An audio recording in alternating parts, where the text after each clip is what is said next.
პარლამენტის მიერ ანტიდისკრიმინაციული კანონის მიღება შესაძლოა საქართველოსთვის ევროკავშირთან ვიზების ლიბერალიზაციის წინაპირობა აღმოჩნდეს. ეს გზავნილი ევროკავშირის სპეციალურმა წარმომადგენელმა საქართველოში ფილიპ დიმიტროვმა გააკეთა. მართალია ამ კანონის განხილვას დაპირისპირება და ქუჩის აქციები მოჰყვა, მაგრამ მის მნიშვნელოვან შედეგს საზოგადოება ძალიან მალე საკუთარი თვალით ნახავს. საქართველოს წარსული, მომავალი, ანტიდისკრიმინაციული კანონი და ევროკავშირთან ვიზის ლიბერალიზაცია. ევროპის კვირეულის გახსნაზე სიტყვით გამოსვლისას ევროკავშირის სპეციალურმა წარმომადგენელმა ფილიპ დიმიტროვმა ევროინტეგრაციის გზაზე საქართველოს წარმატებებზე ისაუბრა. დიმიტროვმა აღნიშნა, რომ პარლამენტის მიერ ანტიდისკრიმინაციული კანონის მიღება ხსნის გზას ვიზის ლიბერალიზაციაზე პროცედურების დაწყებისთვის.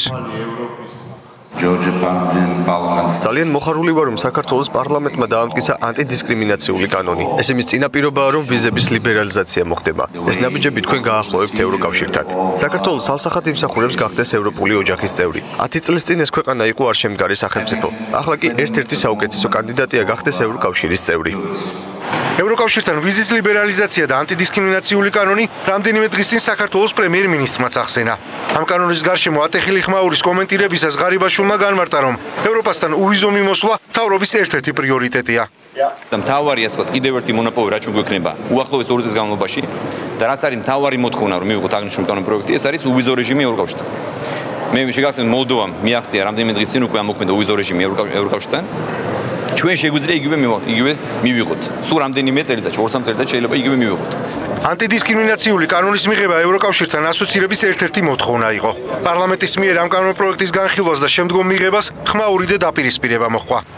ანალიტიკოსების აზრით, ამ და სხვა კანონების მიღებით საქართველო კიდევ უფრო უახლოვდება დასავლეთს.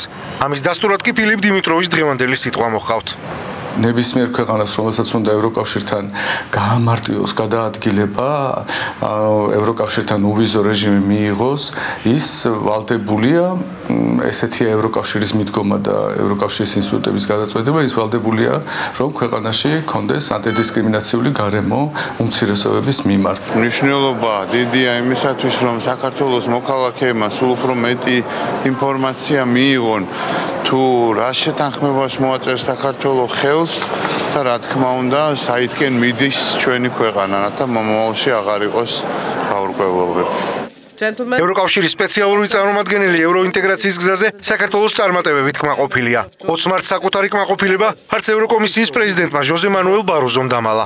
ევროკავშირთან ასოცირების ხელშეკრულებას ხელი დაგეგმილზე ადრე, ივნისის თვეში მოეწერება.